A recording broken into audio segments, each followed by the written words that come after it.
Hello everyone, welcome to our newspaper breakdown analysis जिसमें हम the Hindu newspaper के articles को डिस्कस करते हैं। और आज का हमारा आर्टिकल है Himachal farmers pioneer a sustainable cultivation of endangered herb kutki. ये टॉपिक यूपीएससी के लिए इम्पॉर्टेंट है क्योंकि ये इन्वायरमेंट, उसके साथ साथ में बायोडाइवर्सिटी और sustainable agriculture, science and tech and rural economy, इस सब का एक्सीलेंट इंटीग्रेशन माना जा सकता है। करंट अफेयर का फोकस है कि हिमाचल प्रदेश के मंडी डिस्ट्रिक्ट के फार्मर्स ने एक एंडेंजर्ड मेडिसिनल हर्ब कुटकी, if I am pronouncing it right, की साइंटिफिक और सस्टेनेबल कल्टीवेशन शुरू की है। इस इनिशिएटिव ने दिखाया है कि बायोडाइवर्सिटी कंजर्वेशन और फार्मर इनकम दोनों साथ साथ अचीव किए जा सकते हैं। हुआ क्या है, ये समझने की कोशिश करते हैं। हिमाचल प्रदेश के मंडी डिस्ट्रिक्ट में फार्मर्स ने पहले की डिस्ट्रक्टिव हार्वेस्टिंग को छोड़कर एक scientifically validated stolon harvesting method adopt किया है। इस मेथड में पूरा प्लांट नहीं निकाला जाता, सिर्फ मेडिसिनल स्टोलेंस कलेक्ट किए जाते हैं। मदर प्लांट जिंदा रहता है और फ्यूचर में दोबारा हार्वेस्ट किया जा सकता है। रिजल्ट इसका ये होता है कि एंडेंजर्ड स्पीशी कंजर्व होती है, फॉरेस्ट पर प्रेशर कम होता है और फार्मर्स की इनकम बढ़ती है। ये किसने डेवलप किया है? किसने डेवलप किया है? ये टेक्निक डेवलप की है हिमालयन रिसर्च ग्रुप ने, शिमला बेस्ड रिसर्च इंस्टीट्यूशन है।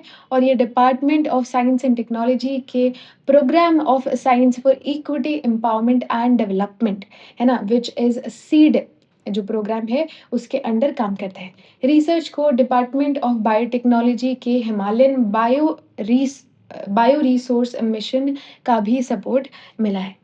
ठीक है, तो ये हमको यहाँ पे देखने को मिलता है। ठीक है, मंडी डिस्ट्रिक्ट में फार्मर्स ने एक साइंटिफिक कल्टीवेशन मेथड अडॉप्ट किया है ना। इसको हमने क्या नाम दिया वो भी हमने देखा। ठीक है, चलो आगे पढ़ते हैं। अबाउट कुटकी, व्हाट इज दिस कुटकी, है ना।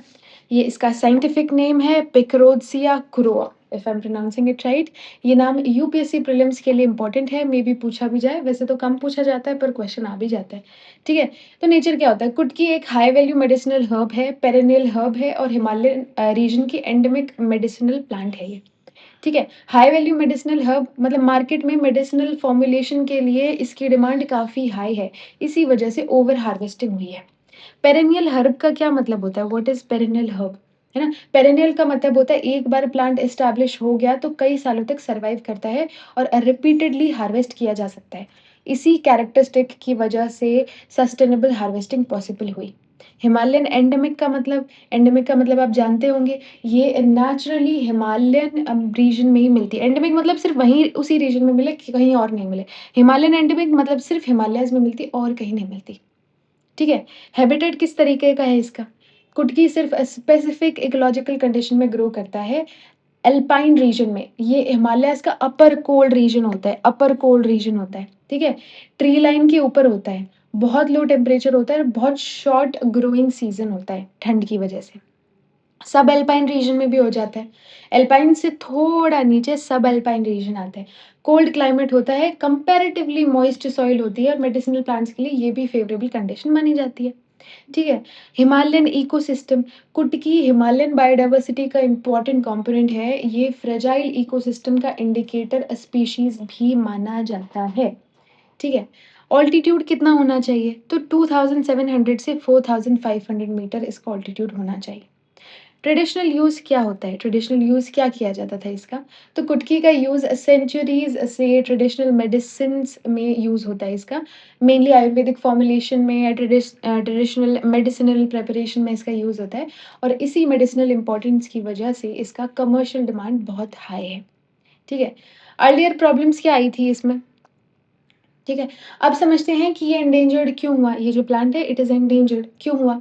डिस्ट्रक्टिव वाइल्ड हार्वेस्टिंग मतलब सबसे बड़ा रीजन था कि लोग फॉरेस्ट से डायरेक्टली प्लांट कलेक्ट करते थे, साइंटिफिक कल्टीवेशन नहीं होती थी। एंटायर प्लांट वाज अपरूटेड, जरूरत नहीं है पूरे को उखाड़ने की, आपको आप ले जाइए, आपको जो चाहिए वो प्लांट वापस से रीग्रो कर लेगा। हार्वेस्टिंग के टाइम पूरा प्लांट जड़ से निकाल दिया जाता था और इसकी जरूरत नहीं थी। प्लांट रीजनरेट नहीं कर पाता था, है ना। आपने सारा ही जड़ से निकाल लिया तो वो रीजनरेट नहीं कर पाएगा, मतलब परमानेंटली खत्म हो गया। इसी वजह से वाइल्ड पॉपुलेशन रैपिडली डिक्लाइन हुई। एक मिथ भी फैला हुआ था, एक बहुत बड़ा मिसकंसेप्शन था कि लोगों को लगता था कुटकी की मेडिसिनल वैल्यू रूट में होती है, रूट में। इस वजह से पूरा प्लांट अप्रूव किया जाता था, लेकिन साइंटिफिक रिसर्च ने ये मिथ जो है उसको रॉन्ग प्रूव कर दिया। हैबिटेट डिग्रेडेशन हो रहा था। अब हम वजह देख रहे हैं क्या-क्या प्रॉब्लम थी। तो सबसे पहले हमने देखा destructive wild harvesting, uprooting entire plant was uprooted and roots were considered medicinal. और नेक्स्ट रीज़न है कि हैबिटेट डिग्रेडेशन हो रहा था। सिर्फ हार्वेस्टिंग ही नहीं, हैबिटेट भी डिग्रेड हुआ। रीज़न ये था कि ह्यूमन एक्टिविटीज़ हो रही है, ग्रेज़िंग प्रेशर बहुत ज़्यादा है, लैंड यूज़ चेंज हो रहा है, कहीं घर बन रहे हैं, कहीं एग्रीकल्चर हो रहा है ना? और क्लाइमेट का स्ट्रेस तो ऑफ कोर्स सबका ही है, ठीक है? Population decline was also a reason. Continuous uprooting के कारण वाइल्ड पॉपु इंसानों की पॉपुलेशन नहीं, वाइल्ड पॉपुलेशन वाज़ डिक्लाइनिंग, ठीक है? बहुत फ़ास्ट रिड्यूस हो रही थी, इसी वजह से कंज़र्वेशन कंसर्न इंक्रीज़ हुआ। ओवर एक्सप्लॉइटेशन, डिमांड बहुत ज़्यादा बढ़ रही है ना? सप्लाई फॉरेस्ट से आ रही है और सप्लाई कम है, डिमांड ज़्यादा बढ़ रही है तो एक्सप्लॉइट कर रहे हैं। रेगुलेशन वीक है काफ़ी, तो एक अनसस्टेनेबल टाइप की एक्सप्लॉइटेशन इस प्लांट की हमको देखने को मिलती है, ठीक है? तो इस वजह से there was a threat of extinction. अब यहाँ पे कुछ साइंटिफिक फैक्ट्स आते हैं। ये सेक्शन यूपीएससी के लिए इम्पोर्टेंट है, आपके प्रीलिम्स के लिए काफ़ी इम्पोर्टेंट है। रिसर्च ने कुछ मिथ्स क्लियर किए हैं। पहला तो ये कि लोग पहले रूट्स कलेक्ट करते थे, ये वाला तो हमने ऑलरेडी देख ही लिया था, है ना? रूट्स वाला पार्ट जो था, है ना? कि लोग पहले रूट्स कलेक्ट करते थे, लेकिन साइंटिफिक स्टडीज़ ने बताया कि मार्केटेबल मेडिसिन मटेरियल जो है, इसका स्टोलन होता है, स्टोलन से एसोसिएटेड होता है, ना कि फाइब्रस रूट्स। इसी डिस्कवरी ने पूरी हार्वेस्टिंग टेक्निक को चेंज कर दिया। कुटकी की जो रूट्स होती है वो फाइब्रस होती है और इन्हें मेडिसिनल ट्रेड में वैल्यूएबल नहीं माना जाता। इसलिए रूट्स के लिए पूरा प्लांट डिस्ट्रॉय करना अननेसेसरी है। स्टोलन होता क्या है? ये क्या होता है स्टोलन? ठीक है? सबसे इम्पोर्टेंट कीवर्ड है स्टोलन क्या है? ठीक है? स्टोलन एक हॉरिज़ॉन्टल स्टेम होता है जो सॉइल के अलोंग या सॉइल के जस्ट नीचे ग्रो होता है ना? It creeps along the soil, ठीक है? इसमें इट हैज़ नोड्स, नोड्स से न्यू रूट्स और न्यू शूट डेवलप होते हैं and it produce new shoots, ठीक है? इट एनेबल्स रीजेनरेशन, ये सबसे इम्पोर्टेंट फंक्शन है। मदर प्लांट सर्वाइव करता है और न्यू प्लांट्स कंटिन्यूअसली बनते रहते हैं। इसी प्रॉपर्टी की वजह से सस्टेनेबल हार्वेस्टिंग पॉसिबल हुई। ठीक है। अब ये जो सस्टेनेबल कल्टीवेशन मॉडल है इनका, ये क्या है इसको समझते हैं। किसने डेवलप किया ये तो हम पहले ही जान चुके थे। किसने सपोर्ट किया ये भी हम जान चुके थे, है ना? किसने सपोर्ट किया ये भी हम जान चुके थे और मेथड क्या है वो भी हमने समझा था, लेकिन एक बार वापस देख लेते हैं। ठीक है। नए मेथड के हिसाब से सिर्फ़ स्टोलन को हार्वेस्ट किया जाएगा, मदर प्लांट इंटैक्ट रहेगी, रीजनरेशन होता रहेगा। पेरेनियल कल्टीवेशन भी हमने पढ़ा था क्या होता है। अर्लियर वन टाइम हार्वेस्ट होता था, अब रिपीटेड हार्वेस्ट होगा, इसी को हम पेरेनियल कल्टीवेशन कहते हैं। ठीक है? प्लांट कंटिन्यूअसली रीजनरेट करता रहेगा और हर सीज़न में साइंटिफिक हार्वेस्टिंग पॉसिबल हो पाएगी। इसका रिज़ल्ट क्या है? जो नया मॉडल हमने अपनाया है, इसका क्या रिज़ल्ट होगा? सस्टेनेबल प्रोडक्शन होगा ऑफ कोर्स, बायोडायवर्सिटी कंज़र्व होगी, फार्मर्स की इनकम बढ़ेगी, कम करना काम करना पड़ेगा, जल्दी टाइम में हम ज़्यादा काम कर सकते हैं और वाइल्ड पॉपुलेशन पे भी जो प्रेशर है, वो कम पड़ेगा। ठीक है? तो ये अभी तक हमने देखा। अब हम हिमालयन रिसर्च ग्रुप का जो है वो थोड़ा-सा रोल देख लेते हैं। इन्होंने रिसर्च की, है ना? ये पूरा इनिशिएटिव का जो साइंटिफिक बैकबोन है ये यही हिमालयन रिसर्च ग्रुप। सिर्फ रिसर्च करना ऑब्जेक्टिव नहीं था, एक्चुअली एम था लैबोरेटरी रिसर्च को फार्मर के फील्ड्स तक पहुँचाना। इसी कॉन्सेप्ट को बोलते हैं लैब टू लैंड अप्रोच। क्या बोलते हैं? Lab to land approach. ये भी हमारा एक कीवर्ड हो गया। इससे पहले भी हमने कुछ कीवर्ड्स देखे। Lab to land approach. है ना? Background full form Himalayan research group है, लोकेशन शिमला हिमाचल प्रदेश में ये जो है एस्टैब्लिश्ड है। सपोर्ट किसने किया था? Department of science and technology ने किया था अंडर सीड प्रोग्राम, ठीक है? और ये कोर सपोर्ट ग्रुप हमको देखने को मिलते हैं। इनका फंक्शन क्या है? रिसर्च करना इनका फंक्शन है, प्लांट के ग्रोथ रूट को एनालाइज़ करना, रीजनरेशन साइकिल को एनालाइज़ करना, है ना? ये सब चीज़ें। सस्टेनेबल हार्वेस्टिंग टेक्निक्स जो है उसको उसका पता लगाना। होल प्लांट अप्रूट करना ज़रूरी नहीं है, सिर्फ स्टॉलिन ज़रूरी किसने बताया? इन्होंने ही तो बताया, है ना? साइंटिफिक डेमोंस्ट्रेशन करना। अब रिसर्च सिर्फ पेपर तक लिमिटेड नहीं है, रिसर्चर्स डायरेक्टली विलेज गए, फार्मर को डेमोंस्ट्रेशन दिया और फार्मर्स को प्रैक्टिकल ट्रेनिंग दी, ठीक है? फार्मर्स को ट्रेनिंग भी दी, साइंटिफिक डेमोंस्ट्रेशन भी किया, ठीक है? टेक्नोलॉजी ट्रांसफर भी। साइंटिफिक नॉलेज को फार्मर्स तक ट्रांसफ़र करना, इसे इनोवेशन का रियल बेनिफिट जो है वो सोसाइटी सोसाइटी तक पहुँचाना इसको बोल सकते हैं। कल्टीवेशन सपोर्ट देना फार्मर्स को, प्लांट मटेरियल, टेक्निकल गाइडेंस और फील्ड मॉनिटरिंग इन सबको प्रोवाइड करना। मार्केट लिंकेज प्रोवाइड करना, सिर्फ प्रोडक्शन इनफ नहीं होता, मार्केट भी चाहिए। तो ये जो हिमालयन रिसर्च ग्रुप है, इसने फार्मर्स को हार्वेस्टेड कुटकी सेल करने में हेल्प की। इससे मिडलमैन डिपेंडेंसी कम हुई। कंज़र्वेशन को प्रमोट किया, है ना? वाइल्ड जो स्पीशी है, पॉपुलेशन है इस प्लांट की, उसको कंज़र्व करने के लिए हेल्प की। ठीक है? अब हमने ये देख ही लिया था कि कुटकी का जो आईयूसीएन रेड लिस्ट जो स्टेटस है दैट इज़ एंडेंजर्ड। ठीक है? साइट्स में अपेंडिक्स 2 में आता है ये। साइट्स में किस में आता है? अपेंडिक्स 2 में आता है। ठीक है? ये हमने देखा, है ना? अपेंडिक्स 2 का मतलब क्या होता है कि ट्रेड कंप्लीटली बैन नहीं है, लेकिन स्ट्रिक्ट रेगुलेशन के साथ में होगी। एक्सपोर्ट परमिट रिक्वायर्ड है, मतलब इंटरनेशनल एक्सपोर्ट के लिए परमिशन चाहिए। तो ट्रेड रेगुलेटेड है, प्रोहिबिटेड नहीं है। अपेंडिक्स 2 का मतलब ये होता है, ठीक है? And trade must not harm wild population, एक सस्टेनेबल ट्रेड होना चाहिए, ठीक है? ये रीजनल असेसमेंट क्या होता है? Regional conservation assessment. Regional studies ने भी कुटकी को हिमालयन रीजन के मोस्ट थ्रेटेंड मेडिसिनल प्लांट में इंक्लूड किया है, यानी ग्लोबल और रीजनल दोनों लेवल पर कंसर्न है ना? तो ये हमको यहाँ पे फार्मर्स की सक्सेस स्टोरी भी देखने को मिलती है।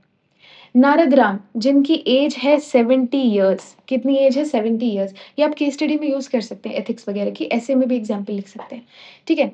नारद राम करके एक 70 साल के व्यक्ति हैं, जो कि मंडी डिस्ट्रिक्ट के मांझा विलेज में रहते हैं, इन हिमाचल प्रदेश, ठीक है? ये हॉर्टिकल्चर करते हैं और पहले पहले फॉरेस्ट से वाइल्ड कलेक्शन करते थे और पूरा प्लांट अप्रूव करते थे, ये इनकी ट्रेडिशनल प्रैक्टिस थी। आज के टाइम पे ये साइंटिफिक कल्टीवेशन करते हैं, सिर्फ स्टॉलेंस हार्वेस्ट करते हैं और मदर प्लांट सर्वाइव करता है। प्लांट कंटिन्यूअसली जो है एक्सपैंड करता है ना? इसमें हम इनको हिमालयन रिसर्च जो ग्रुप है उससे भी सपोर्ट मिला है, इनकी इनकम भी बढ़ी है। आर्टिकल के according approx 5 to 6 KG dried kutki produce करते हैं और 15,000 से 16,000 पर ईयर की एडिशनल इनकम बोल रही हूँ, जो है अर्न करते हैं। ये सप्लीमेंट्री इनकम है, जितना ये नॉर्मली कमाते हैं और माउंटेन फार्मर्स के लिए सिग्निफिकेंट है ये। तो इस केस स्टडी से हमको क्या-क्या सीखने को मिला? Scientific innovation plus community participation is equals to a success conservation. क्या देखा हमने? Scientific innovation plus a community participation successful successful conservation. ठीक है? ये हमने देखा। ठीक है? इससे पहले भी हमने कुछ पढ़ा था, है ना? इससे पहले भी कुछ पढ़ा था जिसमें हमने कुछ ऐसी इक्वेशन ही डिस्कस की थी, इससे पहले वाले आर्टिकल में, आप वो रिकॉल करेंगे अगर आपने पहले वाला लेक्चर देखा है तो, ठीक है? अब इसके कुछ सिग्निफिकेंस भी देखने को हमको मिलते हैं। What are the significances? ये सेक्शन मेंस के लिए बहुत इंपॉर्टेंट है। सबसे पहले तो बायोडायवर्सिटी कंज़र्व हो रही है, वाइल्ड पॉपुलेशन प्रोटेक्ट हो रही है, इल्लीगल हार्वेस्टिंग रिड्यूस हो रही है, तो ऑफ कोर्स बायोडायवर्सिटी कंज़र्व हो रही है, स्पीशी रिकवर कर पा रही है ना? डिटेरियोरेशन नहीं हो रहा तो वो रिकवर कर रही है, धीरे-धीरे अपने आप को हील कर रही है। सस्टेनेबल हार्वेस्टिंग हम कर रहे हैं, है ना? कम्युनिटी का पार्टिसिपेशन देखने को मिलता है। It is a scientific agricultural practice. Farmer conservation partners बन गए हैं, गवर्नमेंट अलोन कंज़र्वेशन नहीं कर रही है और वो फार्मर्स जो हैं वो ट्रेडिशनल मिथ को तोड़कर साइंटिफिक एविडेंसेस के साथ में फार्मिंग या एग्रीकल्चर कर रहे हैं। रूरल लाइवलीहुड इंश्योर होता है, माउंटेन फार्मर्स को एडिशनल इनकम मिलती है, माउंटेन इकोनॉमी बेटर होती है, हाई वैल्यू जो मेडिसिनल क्रॉप्स हैं वो हिल इकोनॉमी को डाइवर्सिफ़ाई करते हैं, है ना? फॉरेस्ट पे प्रेशर कम पड़ता है और मेडिसिनल प्लांट को आप कंज़र्व कर रहे हैं, तो एक तरीके से हेल्थ केयर में भी आप ऐड ऑन कर रहे हैं। एक नेचर बेस्ड सॉल्यूशन को प्रमोट कर रहे हैं, तो ये सब सिग्निफिकेंस देखने को मिलता है। क्या बोला? बायोडायवर्सिटी कंज़र्व हो रही है, स्पीशी रिकवरी हो रही है ना? Biodiversity conservation, species recovery, sustainable harvesting, ठीक है? उसके साथ-साथ में community participation, scientific agriculture, rural livelihood और ये सब चीज़ें हमको देखने को मिलती हैं। अच्छा तो ये सब हमने देख लिया, लेकिन there are certain challenges as well. What are these challenges? ठीक है, सबसे पहले डिस्कस करते हैं। Climate change is a big challenge. ठीक है, टेम्परेचर इंक्रीज़ हो रहा है, स्नोफॉल के पैटर्न्स चेंज हो रहे हैं, तो एल्पाइन इकोसिस्टम भी वल्नरेबल हो गया है। एल्पाइन से याद आएगा, एल्पाइन और सब एल्पाइन दोनों में ग्रो करते थे और कितनी जो एल्टीट्यूड पे 2700 से 4500 ऑल्टीट्यूड तक, ठीक है? मीटर ऑल्टीट्यूड तक। हाँ, तो सबसे पहला climate change, habitat loss is also a challenge, road construction, land use change की वजह से देखने को मिलता है। इल्लीगल हार्वेस्टिंग भी होती है ना? और कमर्शियल डिमांड बहुत ज़्यादा है, तो एक्सप्लॉइटेशन का खतरा रहता है। Slow natural regeneration, regeneration slow होता है, हो जाता है लेकिन स्लो होता है। प्लांट जो है वो नेचुरली फास्ट रीजनरेट नहीं कर पाता, ठीक है? लिमिटेड फार्मर्स अवेयरनेस, चलो यहाँ पे तो हिमालयन रिसर्च ग्रुप ने बताया, बहुत सारी जगह जहाँ फार्मर्स को नहीं पता है, ठीक है? तो अवेयरनेस की कमी देखने को मिलती है। मार्केट कंस्ट्रेंट्स भी देखने को मिलते हैं। रिमोट हिमालयन रीजन में मार्केटिंग और ट्रांसपोर्ट काफ़ी डिफ़िकल्ट होता है। सर्टिफ़िकेशन का इश्यू भी देखने को मिलता है ना? क्वालिटी सर्टिफ़िकेशन, ट्रेसेबिलिटी, स्टैंडर्डाइज़ेशन अभी भी चैलेंजिंग है और मॉनिटरिंग करना भी डिफ़िकल्ट है। ठीक है? कंज़र्वेशन को आप फाइनेंस कैसे करोगे? फंडिंग चाहिए, ट्रेनिंग, नर्सरीज़ लगाने के लिए, फील्ड एक्सटेंशन के लिए, तो वो फाइनेंस का भी एक हमको देखने को मिलता है। ठीक है? तो वे फॉरवर्ड क्या-क्या हम कर सकते हैं? क्या-क्या वे फॉरवर्ड हो सकते हैं? अभी कल्टीवेशन मेनली मंडी डिस्ट्रिक्ट तक लिमिटेड है। इस मॉडल को हिमाचल प्रदेश, उत्तराखंड, जम्मू कश्मीर, सिक्किम, अरुणाचल प्रदेश वाले एरिया तक भी एक्सपैंड कर सकते हैं। तो we should expand this scientific cultivation, ठीक है? तो उन एरियाज़ में भी जो है अवेयरनेस बढ़ेगी, वो भी बेटर प्रैक्टिसेज़ अडॉप्ट कर पाएँगे, तो expansion is the first way forward. Second is to build capacity of farmers, nursery management कर सकें, वो प्लांटेशन टेक्निक्स उनकी और बेटर हों, है ना? ड्राइंग, स्टोरेज ये सब और अच्छे से कर पाएँ। तो स्किल डेवलपमेंट, कैपेसिटी बिल्डिंग का मतलब होता है कि आपको फार्मर्स की स्किल डेवलप करनी है, ठीक है? कम्युनिटी बेस्ड कंज़र्वेशन हम और ज़्यादा प्रमोट कर सकते हैं। We can also include village institution, self help groups, FPOs, farmer producer organisation, इन सबको इन्वॉल्व कर सकते हैं और एक participatory sort of conservation we can do, ठीक है? We can strengthen HRG which is Himalayan research group, उसको उसके जो सपोर्ट है, उसका जो सपोर्ट है उसको और ज़्यादा स्ट्रेंथन कर सकते हैं, ठीक है? We can promote medicinal plant cluster, एक-एक फार्मर अलग काम करे, उससे बेटर है कि क्लस्टर बेस्ड कल्टीवेशन हो, कॉमन नर्सरी हो, कॉमन प्रोसेसिंग हो, तो इससे क्या होगा, इकोनॉमीज़ ऑफ स्केल बढ़ेगा। आप एक चीज़ लार्ज स्केल पे बना रहे हो तो आपको फ़ायदा रहता है, तो एक इसको बोलते हैं scale economies of scale.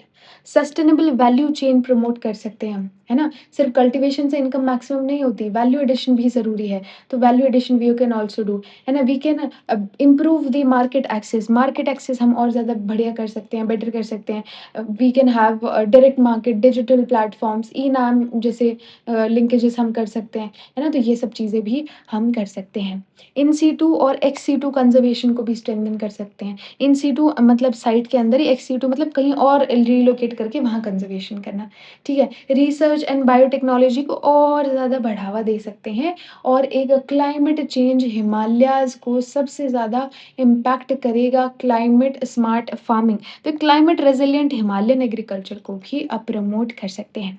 I believe this was our article and हमने काफ़ी अच्छे से समझा है, ठीक है? अब हम कुछ एमसीक्यू करने का कोशिश करेंगे। Kutki is naturally found in Himalayan region. Done. Kutki is currently listed in endangered. Done. Kutki is listed under Appendix 2. Regulated है ना? कर सकते हैं, ट्रेड प्रोहिबिटेड नहीं है, कर सकते हैं लेकिन परमिशन के साथ में, रेगुलेशन के साथ में, ठीक है? दिस इज योर मेंस का question. Community participation and scientific innovation together can ensure biodiversity conservation while improving rural livelihood. Discuss with reference to the sustainable cultivation of कुटकी in हिमाचल प्रदेश। तो ये आप लिखकर ट्राई कर सकते हैं। Next question is sustainable harvesting of medicinal plant is essential for conserving Himalayan biodiversity and strengthening the rural bioeconomy. Examine in the context of कुटकी। तो ये भी क्वेश्चन आप लिखकर ट्राई कर सकते हैं। आई होप आपको समझ आया होगा। अगर ये वीडियो आपके लिए किसी भी तरीके से हेल्पफुल रही हो, then please hit the like button and subscribe to this channel. And yeah, keep learning. Thank you so much.